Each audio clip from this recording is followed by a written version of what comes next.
Okay, so we left our last video with a dilemma and you had to make a decision. And I'm hoping that you chose wisely. You see, there really is only one answer to that previous question. You've got to give yourself as many opportunities to convert your prospect to a customer as you can get. That's what it boils down to.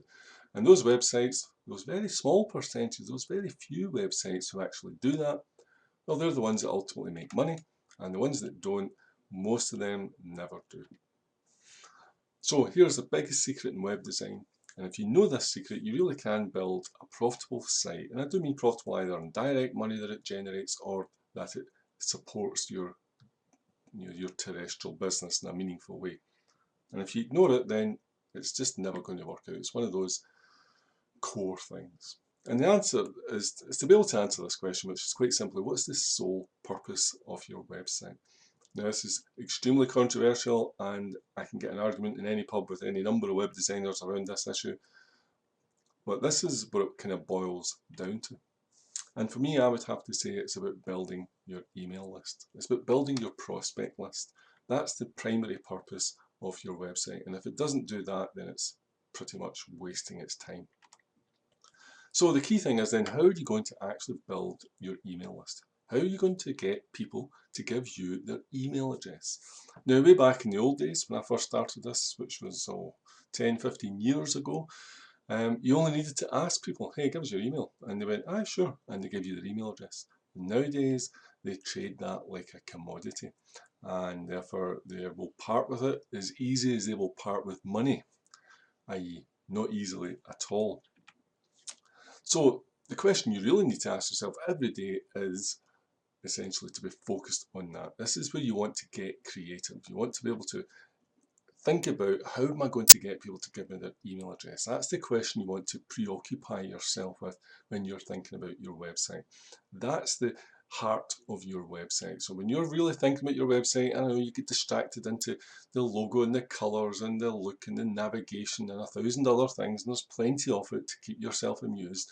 But when it all comes down to it, your big question, your biggest question always has to be, how am I going to get this person to give me their email address? How am I going to get this visitor to willingly part with their email address to me? So that's where you need to get creative. And therefore that comes down to, what is the do get? What can you offer in exchange for their email?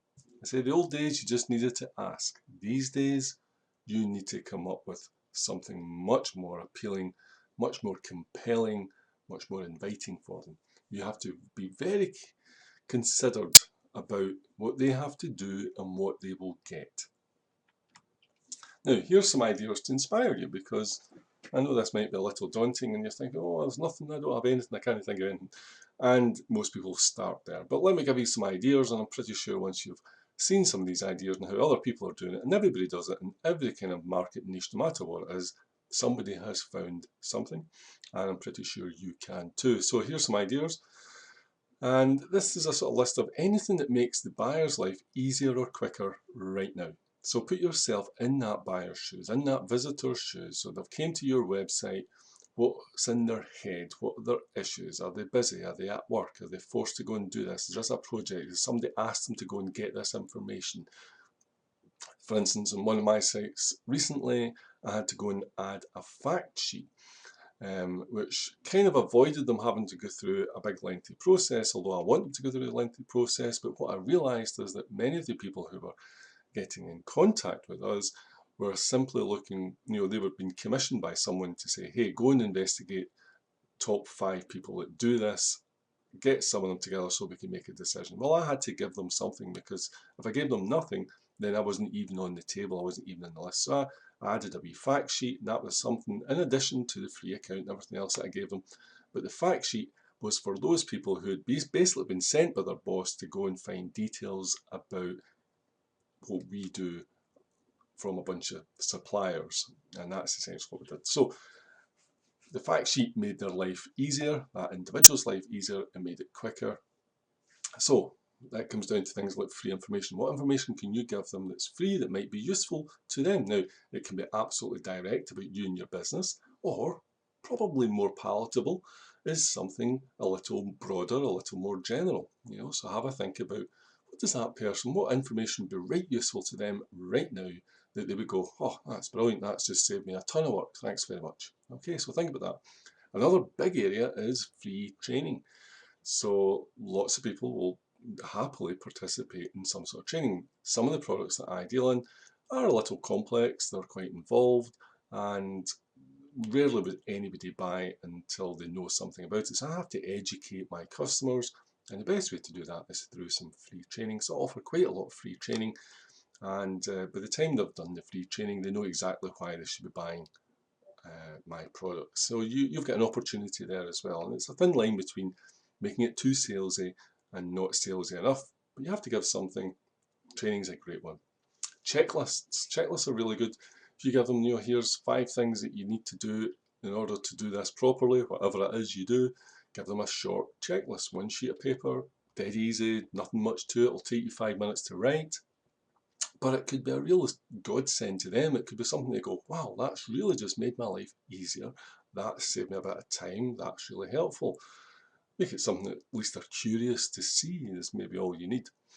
Buyer's guides. If somebody's out there trying to buy your services, then give them a buyer's guide to help them ask the right questions about people like you, so that when they are going to buy it, they're quite an informed, educated buyer. When you do that, the byproduct, of course, is also the trust levels go up and up every time you do that, because you're being very open and saying, well, look, this is the kind of stuff you really need to be asking. And of course, they're going to ask you these questions too. So the free buyer's guide, and a format you can use is things like 5 things you must ask before appointing a, or 7 things you need to know before you buy whatever it is. So think about that. If you're feeling more courageous and confident about what you do, then why not review the top 5 best suppliers of what you do? So imagine someone has been sent to buy a service like yours, but they're not just been told to go to you. They've probably been said, go and check this out and see what's the best deal. Well, why don't you just give them that and say, look, I've saved you a bit of time here. Here's the 5 best suppliers. And you're very open. Give them a table, make it easy for them. And obviously you should be on that table, and obviously you should make yourself look good, but try and look decent. So some people, you don't need to be the best at everything. You just need to be the best at what you choose to be the best at. And so some people might be cheaper because they're at the cheap end of the market. Some people might be more expensive because they're at the very, very expensive end of the market. But as long as you know what your market is, you just need to be the best in your particular position. A digital brochure, these are really useful. Sometimes, this is old school, if you like. Traditionally, people phoned up a company and said, send me your brochure. It doesn't really happen so much these days, but there is the modern equivalent of it.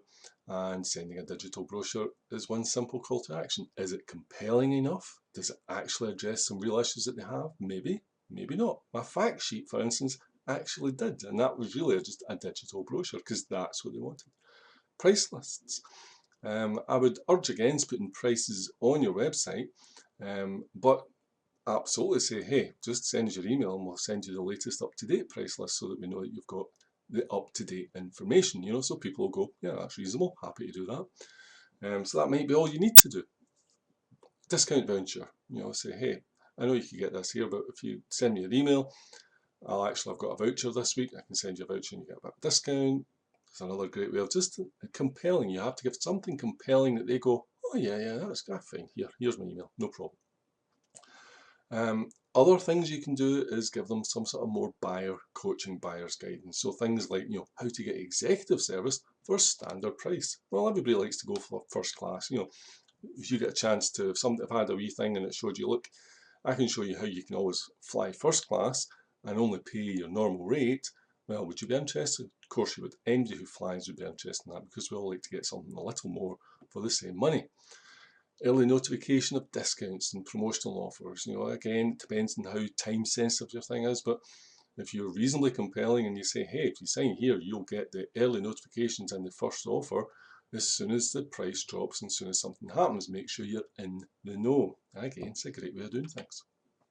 Okay, so that's just some ideas. Hopefully these will inspire you to go and find your idea. It doesn't need to be a huge volume. It might just be 10 bullet points. That might be all you need. So don't make more of it than you need to. Remember, it just needs to be sufficiently compelling that they are comfortable to go, yeah, here's my email address.